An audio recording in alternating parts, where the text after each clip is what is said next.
Naghahanap ba kayo ng budget wireless controller para sa PC? Baka makatulong sa inyo to. Intro muna tayo. Mga boss, kamusta?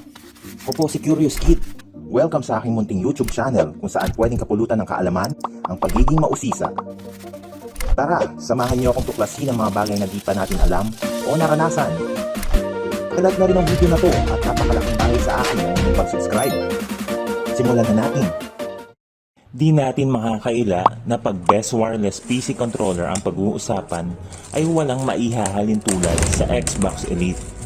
Pero paano kung tight ang ating budget? Ang itatampok natin ngayon ay itong ECSMX ESM9110 wireless controller for PC. Simple at mukhang eco-friendly itong box. I-check natin bawat sides. Wala namang masyadong details.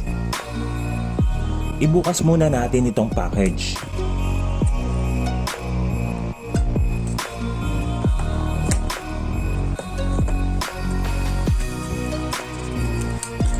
Sa loob ay may USB-C cable, controller, user manual, at yung receiver dongle. Pwede rin ito sa kahit anong device that supports OTG function. Kilatisin na natin itong mismong unit. Sakto lang yung bigat nito.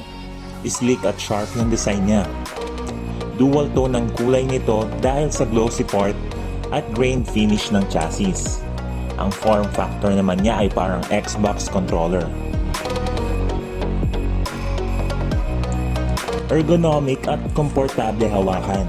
Clicky at may great button feel. Pakinggan niyo yung tunog. Napaka-crisp. Dito sa taas nakapwesto yung charging port niya for Type-C cable.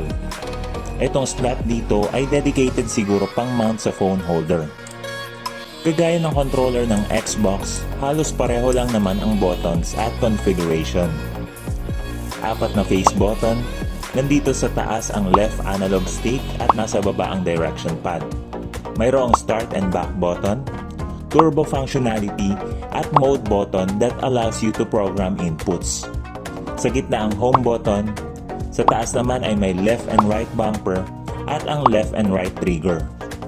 Kung mapapansin nyo ay may mga karagdagang buttons. May additional na switch para sa LED light na adjustable din ang brightness.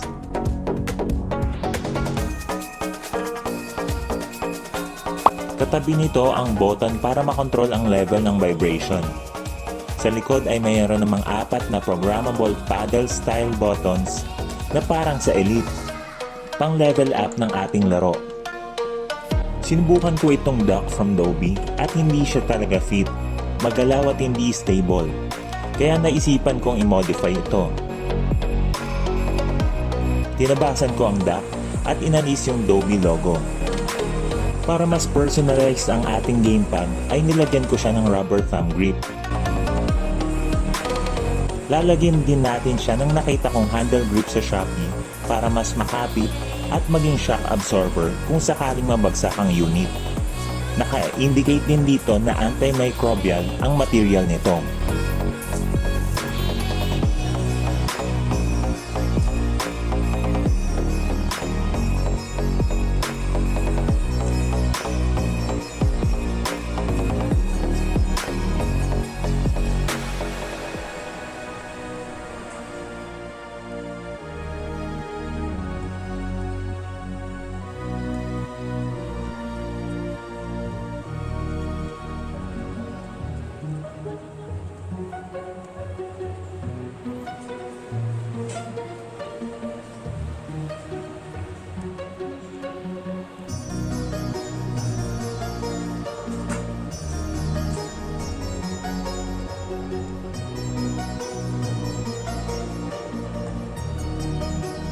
For your reference ay ito ang size comparison nito sa DS4 controller. Plug and play na ito and no additional driver required. Ngayon alam na nating siksik sa function and features itong ESM9110, tingnan na natin ang performance nito habang naglalaro. Ang buttons ay nice and solid, habang ang analog sticks ay isa sa mga best na natry kong third-party controller. Lionel Messi. Getting opportunity it is.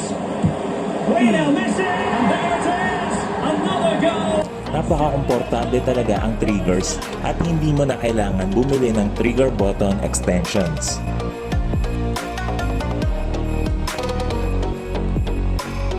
Tinry ko din siya sa Android TV at ayos pa rin ang performance nito. Ang isang major flaw lang nito ay wala itong Bluetooth. Pero walang problema sa akin yon dahil ayoko din siya mag-interfere sa mga Bluetooth peripherals ko dahil lahat ay cableless. Good thing is, may sarili siyang dongle at maaari itong magamit na wired. Masasabi kong ito ang best companion ng gaming laptop or desktop. Kung mahilig ka sa retro style emulation or playing any games na more comfortable gumamit ng gamepads instead of keyboard and mouse, ito ang perfect sidekick. You win!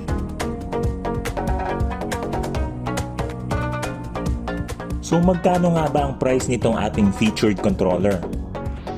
Ito ay nabili natin sa official store ng ECSMX sa halagang 1,127 pesos lamang. Kung kayo ay interested, ay ilalagay ko ang mga links below. Worth it ba ito? Ang verdict natin dito sa ESM 9110 ay above average ang functionality.